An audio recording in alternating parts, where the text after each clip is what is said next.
Di desa ini, ketiadaan jembatan untuk menyeberangi sungai menyulitkan warga dalam bepergian. Seorang pria memutuskan untuk mengumpulkan drum plastik besar guna membangun jembatan. Meski awalnya banyak yang meragukan dan menganggapnya aneh karena jembatan itu terlihat sederhana. Dengan kerja keras, ia berhasil membuat jembatan kokoh dari plastik yang akhirnya membantu seluruh desa.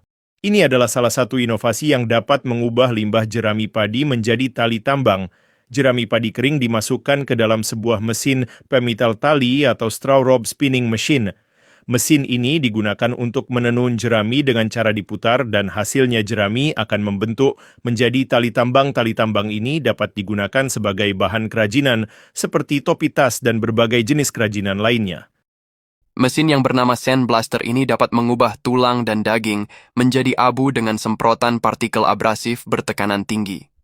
Selain menghilangkan bahan organik dengan mudah, Sandblaster yang diatur pada level tertinggi bahkan mampu membuat lubang pada panci besi. Namun tujuan utama sandblasting adalah untuk menghilangkan karat, cat, dan residu korosi dari material secara efektif. Mesin ini juga berguna untuk memperbaiki kondisi permukaan logam dengan menghilangkan goresan dan cacat lainnya. Ini adalah getah tragahan, atau disebut juga getah sarang burung salju, yang merupakan resin alami dengan beragam manfaat. Dihasilkan oleh tanaman genus Astragalus, terutama di wilayah Timur Tengah dan Asia Tengah, proses panennya sangat unik dan tradisional. Para petani melukai batang tanaman dengan membuat irisan kecil atau lubang menggunakan alat tajam. Luka ini merangsang tanaman untuk mengeluarkan getah sebagai mekanisme pertahanan. Getah yang keluar perlahan berwarna putih hingga kekuningan kemudian dikumpulkan. Getah tragahan memiliki berbagai kegunaan luar biasa, terutama sebagai bahan pengental, pengemulsi, dan stabilizer dalam industri makanan, farmasi, dan kosmetik. Misalnya, dalam industri makanan, getah ini digunakan untuk membuat saus, es krim, atau permen karet lebih stabil. Dalam farmasi, sering menjadi bahan dasar pembuatan pil dan krim. Selain itu, sifatnya yang aman dan alami membuatnya sangat dicari di industri organik. Keajaiban tragahan adalah salah satu contoh sempurna bagaimana alam memberikan solusi berharga untuk kebutuhan manusia, dimulai dari proses sederhana namun sangat bermanfaat. Seorang gadis di New York, Amerika, terpesona dengan sebuah portal baru yang dipasang di tengah kota. Portal ini terhubung langsung dengan Dublin, Irlandia, dan memungkinkan orang-orang dari kedua kota untuk saling melihat secara real-time. Sebuah inovasi keren yang menjembatani jarak ribuan mil dan menyatukan orang asing secara virtual. Penyemaian ubi jalar menggunakan metode protected nursery adalah inovasi cerdas yang menawarkan tempat aman bagi bibit untuk tumbuh sehat sebelum dipindahkan ke lahan utama. Prosesnya dimulai dengan menyiapkan area terlindung, seperti rumah kaca atau terowongan plastik. Media tanam diolah hingga gembur dan siap menyambut umbi pilihan yang sehat, bebas penyakit, dan seragam. Umbi-umbi ditanam rapat di media tanam, lalu ditutup dengan lapisan tipis tanah untuk menjaga kelembapan. Plastik transparan kadang digunakan untuk menjaga suhu, melindungi dari hama, dan cuaca ekstrem.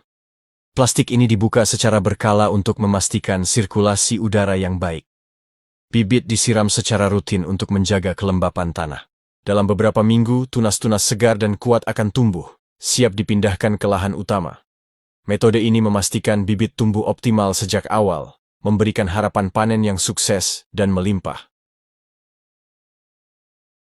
Ini adalah sebuah cara membudidayakan keong sawah menggunakan media bambu yang sederhana, ramah lingkungan, dan efektif. Dulu kalau mau menikmati keong sawah atau tutup, kita harus mencarinya di sawah parit atau kolam. Tapi sekarang hewan bercangkang ini bisa dibudidayakan dengan mudah, bahkan dalam skala besar.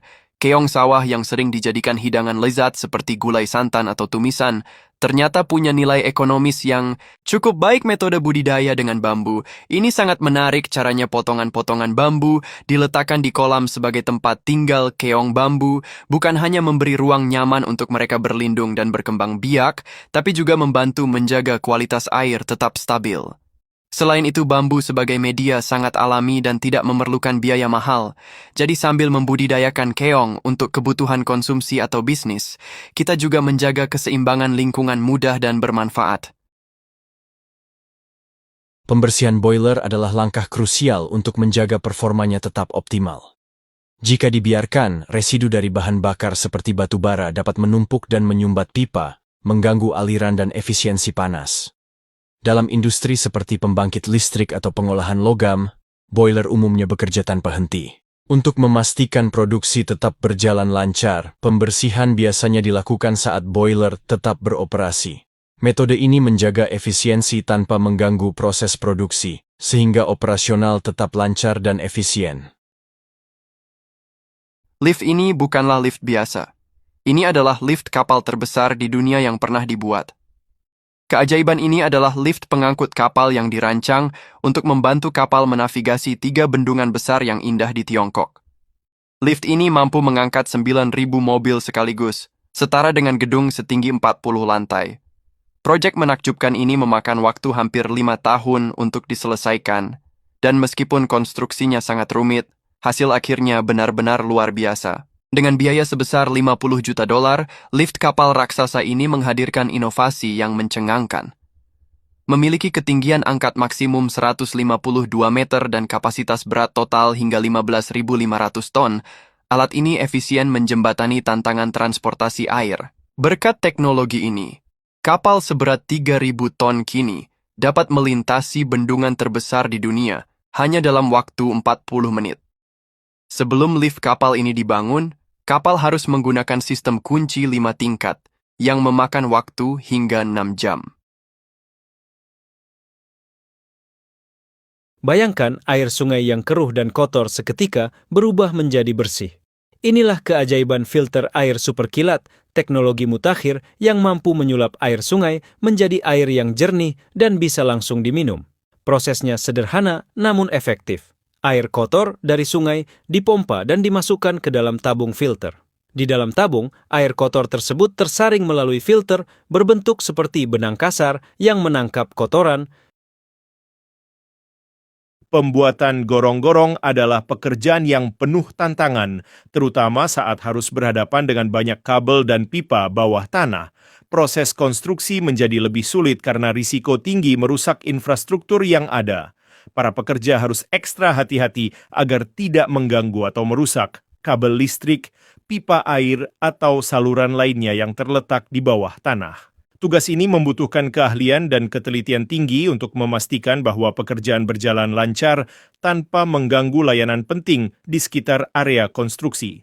Dengan segala keluh kesahnya, pekerjaan ini menunjukkan dedikasi luar biasa dari para pekerja yang berjuang di bawah permukaan tanah. Ini adalah pohon kehidupan bagi sebagian orang.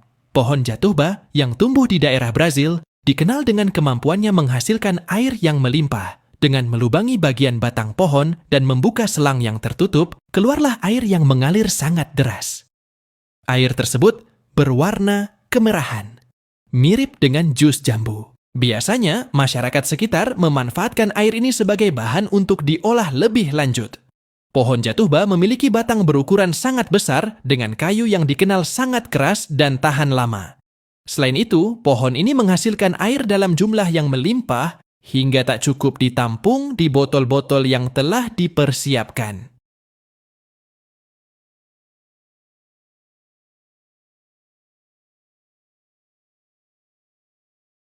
Ini adalah jinrikisha, kendaraan sederhana yang ditarik oleh tenaga manusia. Menariknya, kini penarik jinrikisha tak hanya pria, banyak wanita juga ikut menjalani profesi ini. Selain menjadi daya tarik wisata unik, pekerjaan ini menawarkan upah yang cukup besar, terutama di kota-kota wisata Jepang. Penarik jinrikisha sering mengenakan pakaian tradisional seperti yukata atau hapi, menambah pengalaman otentik bagi turis. Jinrikisha pertama kali muncul di Jepang pada tahun 1869, di era Meiji, sebagai simbol kemewahan bagi orang kaya dan pejabat. Dengan desain roda 2 yang ringan, kendaraan ini mempermudah mobilitas di era modern yang mulai berkembang. Konsep jinrikisha pun menyebar ke berbagai negara Asia dan menginspirasi lahirnya becak di Indonesia dan tempat lainnya. Namun di Jepang masa kini, jinrikisha lebih dari sekadar alat transportasi. Ia adalah bagian dari warisan budaya yang membawa wisatawan mengenal sejarah dan tradisi. Jinrikisha bukan hanya kendaraan, ia adalah kisah tentang dedikasi, kerja keras, dan perjalanan budaya Asia. Pernah dengar nama Jalan Kelok 44? Jalan ini adalah salah satu jalan paling ekstrim di Indonesia. Sesuai namanya, jalan ini memiliki 44 tikungan yang terletak di Kabupaten Agam, Sumatera Barat. Kelok 44 menjadi penghubung antara Bukit Tinggi dan Danau Maninjau. Mengemudi di jalan ini membutuhkan konsentrasi tinggi, sebab lebar jalan yang terbatas dan tikungan yang curam membuatnya cukup berbahaya.